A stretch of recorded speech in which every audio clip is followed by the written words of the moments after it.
Hi again everyone. This video is a basic introduction on how to compute a Fourier series. Now the first question is, what is a Fourier series? And the second question is, how are they useful? Well, a Fourier series is just a series involving cosines and sines.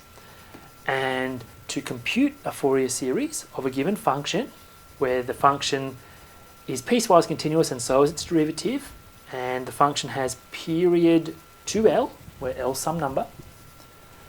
To compute the Fourier series, all we do is we compute these coefficients, the A naughts, the ANs, and the BNs. Now, to compute those, we just use integration. Now, a couple of things. Firstly, notice that these integrals are on the so-called symmetric interval, minus L to positive L. And notice here you've got a product of functions. If we can simplify these integrals, or the calculations involved with them, then it's a very beneficial thing because we can save time and easily and quickly compute our Fourier series. Remember, we compute our Fourier series by computing these coefficients. Now, to give you an example of a function that satisfies these types of conditions, here's the graph of a periodic function. The function is piecewise continuous and it has a piecewise continuous derivative. Now, the function isn't defined at the endpoints of the interval minus 2 to 2, that doesn't matter. Here, you would see that we get repetition after 4 units. So the period for this particular example would be 4. And if L's half the period, then L would be 2 in this case.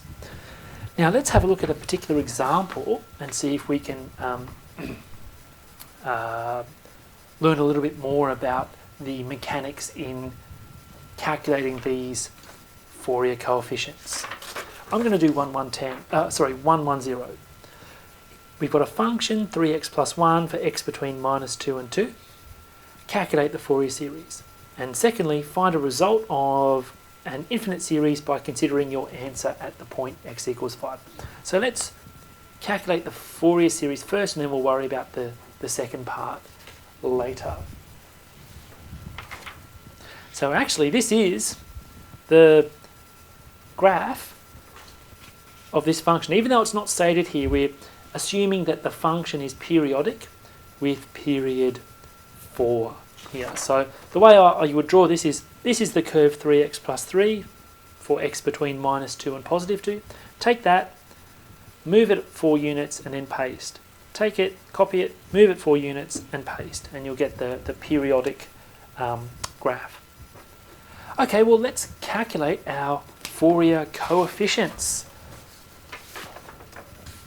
The first one is A naught, so I'm just integrating my given function between, in this case, minus 2 and 2, and I'm dividing by 4. Now this is the easiest one to do usually out of the lot because the integrand's simpler than either that or that. So let's have a look.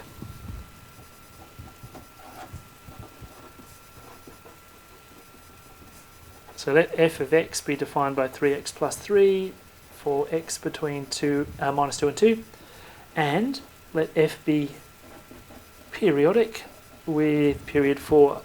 Now, if f's periodic and L, the L in the formulas from the previous page, is half the period, L will be 2 in this case. Now, to compute the Fourier series of f, let's compute the coefficients.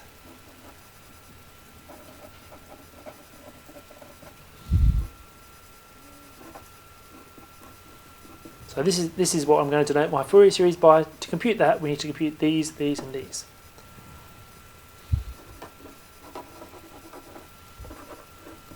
Okay, so A naught is just going to be this replaced with L equals 2 and f of x with 3x plus 3. So what I can do firstly is take that 3 out the front and then integrate x plus 1. Alright, so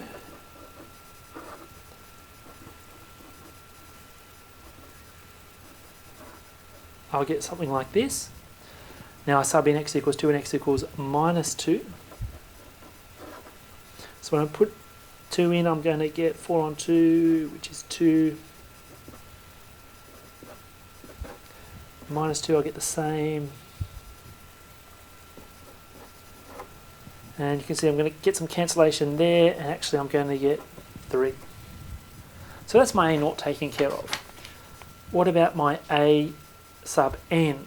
Well, just replace f of x with 3x plus 3, replace L with 2, and then let's consider the integral.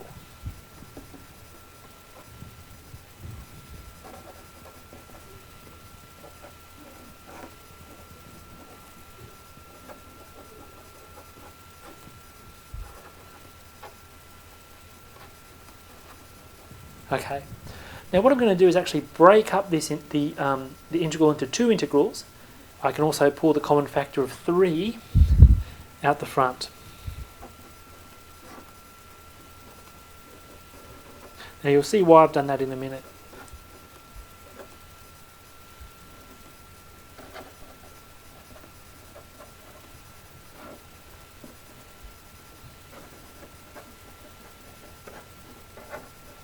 Okay. Now firstly, let's look at the integrand here. It's the product of 2 functions. In particular, these are 2 functions with special properties. Firstly, the function just defined by x is what's known as an odd function. The function, cosine function, is what's known as an even function. Okay, so an even function is symmetric about the y-axis. Now another way of remembering whether or not you have an odd function is rotate the graph 180 degrees about the origin and see if it returns the same graph. If it does, then the function's odd. So a well-known example of an odd function is just sine of x. And a well-known example of an even function is cosine x. These are the algebraic descriptions, but I like to think of it as just graphically. Okay, so here I've got an odd function times an even function. So what does that give you? Well, it simplifies down to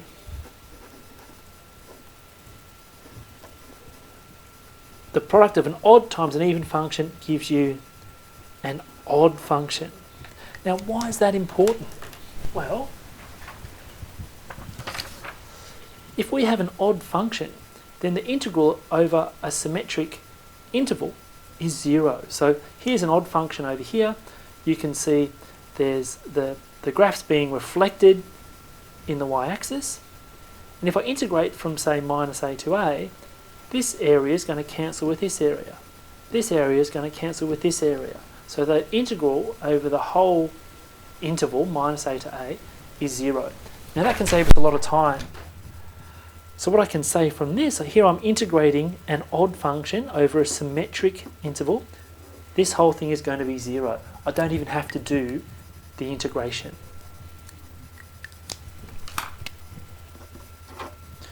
Now over here, I am going to integrate. So if I integrate cosine, I should get something like sine. If I differentiate this, I don't quite get this. I'll get a factor of 2 n pi on 2 at the front. So I'm just going to adjust that by inserting this.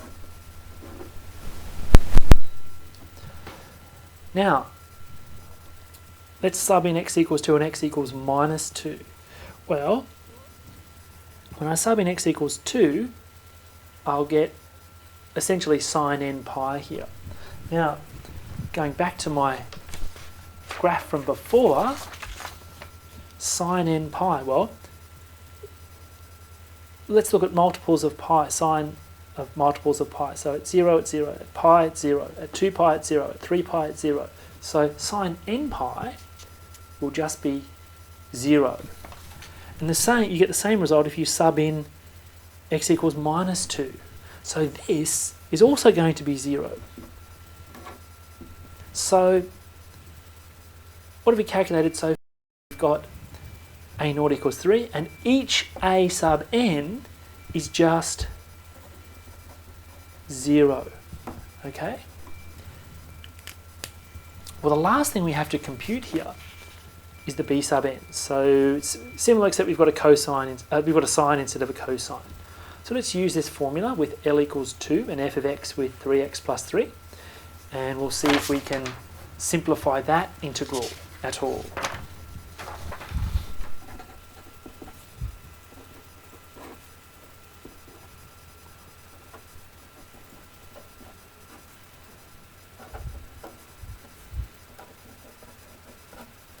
Okay, so just like the other one, I'm going to, well, a sub naught and a sub n, I'm going to bring the 3 out and split it up into 2 integrals.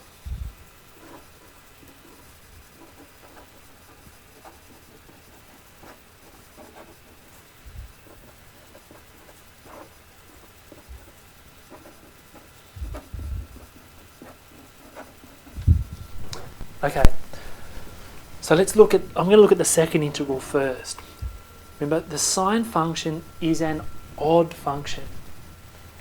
And if I'm integrating an odd function over a symmetric interval, the integral is going to be 0. So I know straight away that this integral is just going to be 0. So how do I integrate this? Well, I could just integrate it by parts straight away, but I can go a little bit further. Again, x is an odd function and sine is an odd function. So what's their product going to be? Well, an odd function times an odd function gives you an even function. Now, if I'm integrating a function, an even function about a symmetric interval, what I do is I can double the integral and just integrate from 0 to a. Now, why would you want to do that? Well, 0 is generally an easier number to work with in the limits of integration, so that can be beneficial. So here, what I'm going to do is double the integral, but integrate from 0 to 2. And remember, this one is just 0. Okay, so now what? Well, they're going to cancel. What I'm going to do is integrate by parts here. Now, with integration by parts, what you need to do is choose, we've got a product here, so you want to choose one part to be u and the other part to be v. So I'm going to choose the x function to be u, and I'm going to choose the other part to be v prime, or v dash. Now the reason I chose x to be u was that when I differentiate x, I get a simpler function. So that's a good starting point. It won't work every time, but it's a good starting point. So we use integration by parts. So I'm going to let u equal x, and I'm also going to let v prime equals sine n pi x on 2. Well, the integration by parts formula involves 4 things: u, v dash, u prime, and v. So to get u prime, or u dash, let's differentiate this. I get 1. And to get v, I integrate sine n pi x on 2 with respect to x. Now, when I integrate here, sine's going to go to minus cosine. So I'm going to have a minus out the front, and to touch it up, I just need to adjust for this 2 pi on 2, n pi on 2. So the integration by parts formula gives us the following. It's going to be u times v, which is x times this,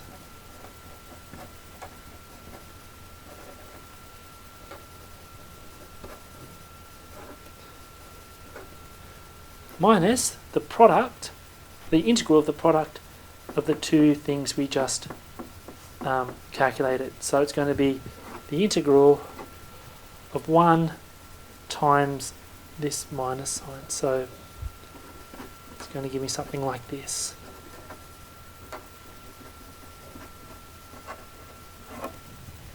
So all we have to do is simplify this somehow now, and we'll have our last Fourier coefficients, our b sub n.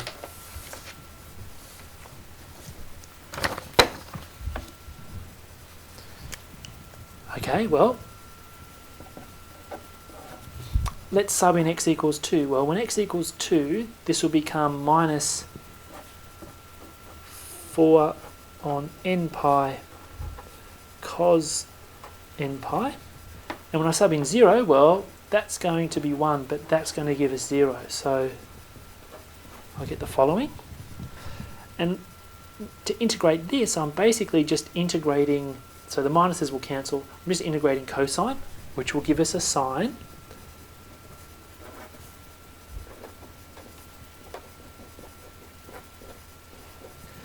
Now, I'm not forgetting about this 2 on n pi.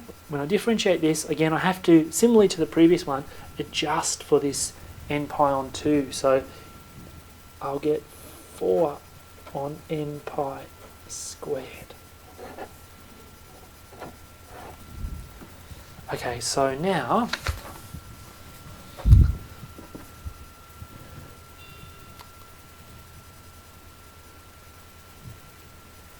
if I sub in x equals 2, I'll get sine n pi here. When I sub in 0, x equals 0, I'll get 0. So I'm going to get something like the following.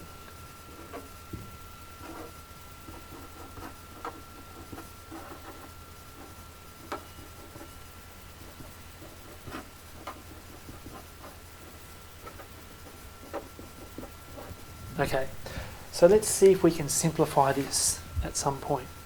Cos of n pi, where n's an integer. Well, actually the simplest one is sine n pi, where n's an integer. Have a look at the curves here. Sine n pi, well, again, when n equals 0, the sine curve 0. When n equals 1, sine of n pi is 0. Again, we get 0 for n equals 2, 0 for n equals 3. So this is just going to be 0 for all integers n. This one's a little bit trickier. You can see that from the cosine curve that what happens is at 0, pi, 2 pi, etc., it goes positive 1, negative 1, positive 1, negative 1, positive 1, negative 1. So the value actually oscillates around the origin between positive 1 and negative 1. So to mathematically describe that, so that's going to be 0. I can write it like this. Cos n pi is just minus 1 to the n. Okay? Now, if I'm going to simplify, well, I'll get something like this. So this then is my b sub n. So I've calculated my three coefficients. A sub 0 was 3, a sub n was 0 for each n, and b sub n is given here for each n.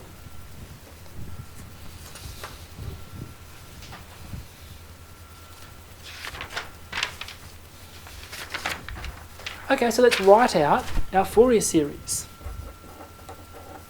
The Fourier series of our function is just going to be the following. Well, it's up here. Our a0 is going to be 3, our an's are 0, and our bn's are given over here. So let's write this out then.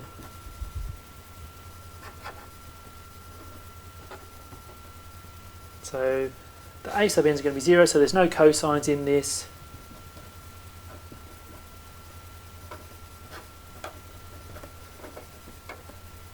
And of course I'm replacing big L with 2.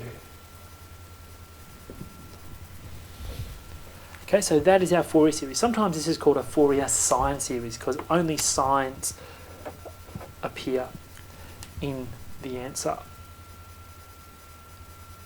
Okay, well, I guess I can clean that up a little bit.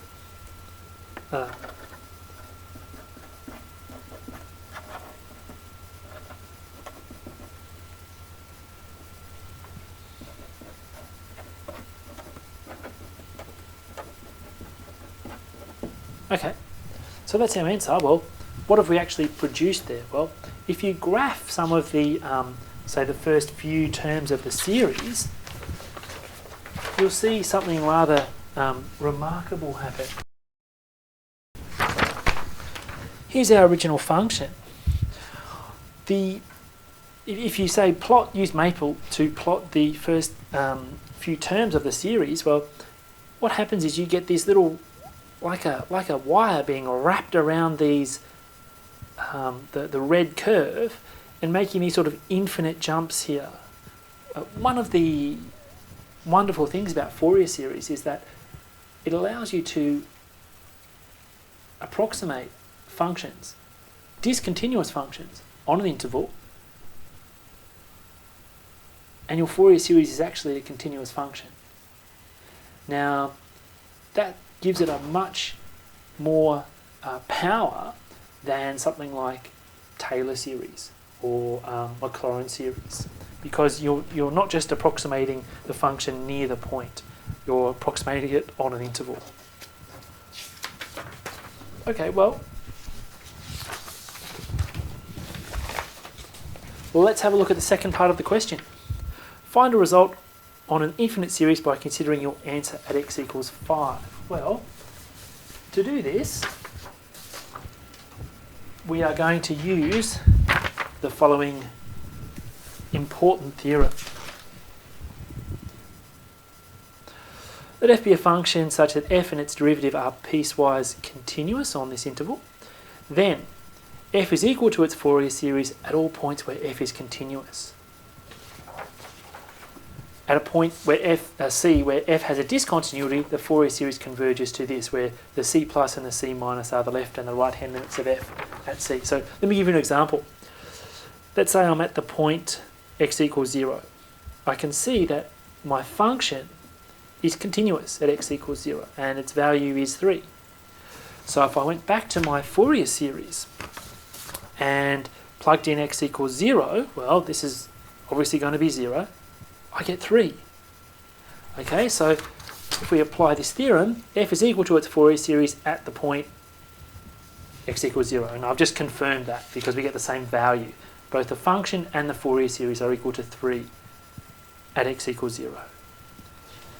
However, the question asks you something a little bit different. Find a result on an infinite series by considering your answer at x equals 5. Okay, well, let's have a look at the graph. At x equals 5, I go up and I see that the function's continuous, and the value of the function is positive 6 there. Now, instead of using that point, I'm actually going to move over to x equals 1 because of the periodic property of the function. I can just sort of look at x equals 1, and that's a simpler number to work with. So, at x equals 1, I know the value of my function is 6. My function's continuous, so by this theorem, the Fourier series must also be equal to 6. So what I'm going to do is replace x with 1 in here, and look at that, and set the whole thing equal to positive 6. So let's see where that gets me, and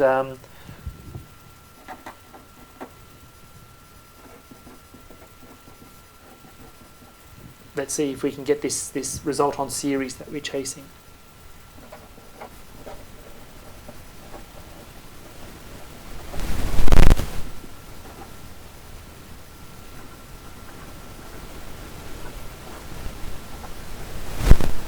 So since f is continuous at x equals 1, we have the value of the Fourier series is just equal to the value of the function, which is 6.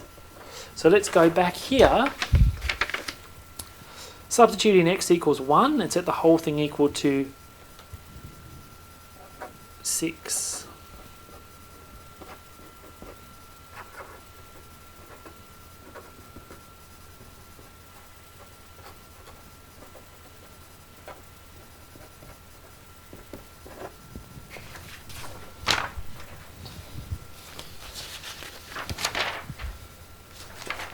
Okay, so what now? Well, this is still quite abstract. I can take the 3 to the other side and simplify, but what I'm going to try to do is simplify this as much as possible. So let's consider sine of n pi on 2.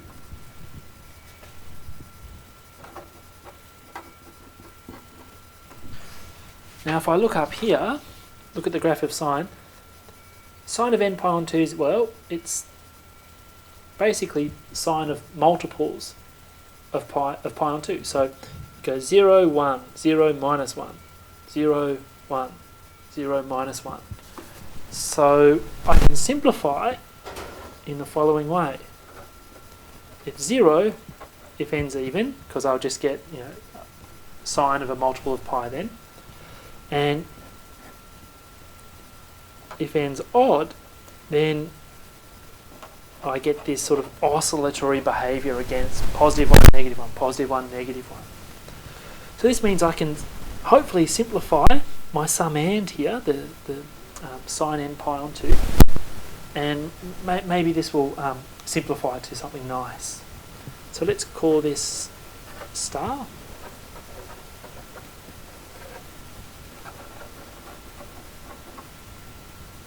Okay, so let's take the 3 to the other side, and I'll get the following.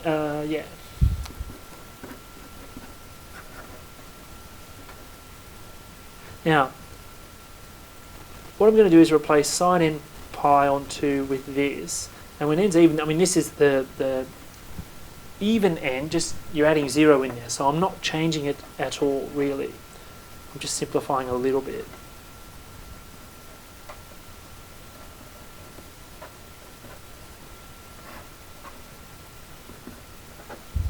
Okay. So if we're just summing over the odd terms, minus 1 to the n, if n's odd, well, minus 1 to the n is just minus 1 for n odd. So I can replace minus 1 to the n with minus 1. Bring that out the front, and I'll get something like this.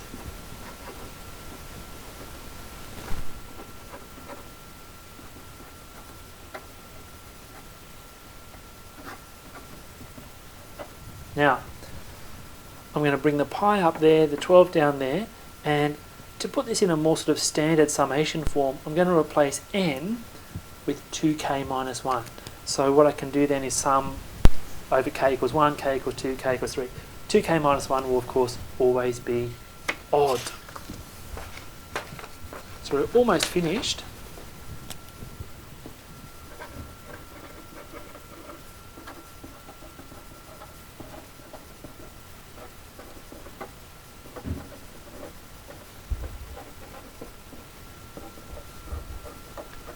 So let's bring that over there. So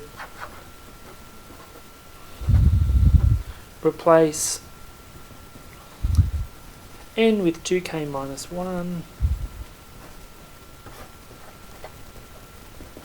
Okay, that I'll get pi on 4. Okay, this is starting to look good. If I simplify this, I've got a common factor of 2, so that can simplify.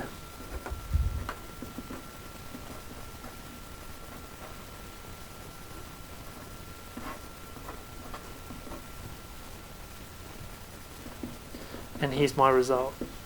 Now, this still might look a little bit abstract to you, so let me write out some of the terms. Alright, so when k equals 1, I'll get 1 over 1, which is just 1. And if for k equals 2, I'll get minus 1 over 3. And I can continue this on. Now, this is a special case of a series known as Gregory's series. or Gregory sum. Now it's named after Scottish mathematician and astronomer James Gregory.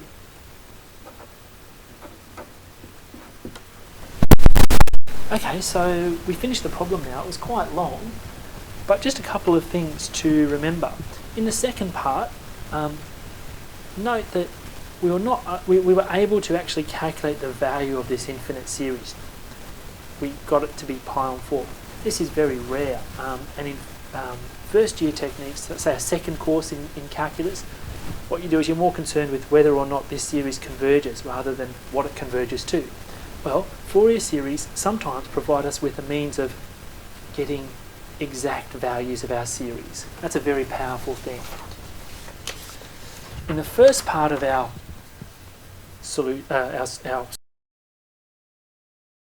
we calculated the Fourier series, the coefficients relied on integration, and what we tried to do is simplify the integrations as much as possible, because it's a very beneficial thing, saves us a lot of time. Now to compute the Fourier series, you just compute these coefficients. Now I do realise that you could have done this problem a different way. If you look at the graph of the original function, it's neither even nor odd. But if you just shift it down 3 units and sort of flatten it out a bit, you could use the linearity of Fourier series to solve this problem. So let me just make a note of that.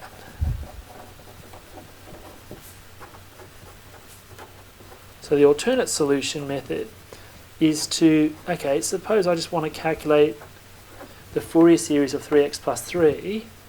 Well, that's just the Fourier series of 3x plus the Fourier series of 3. I can pull that 3 out the front. Now, I can the Fourier series of a constant function is just the constant itself. So what I would do is I would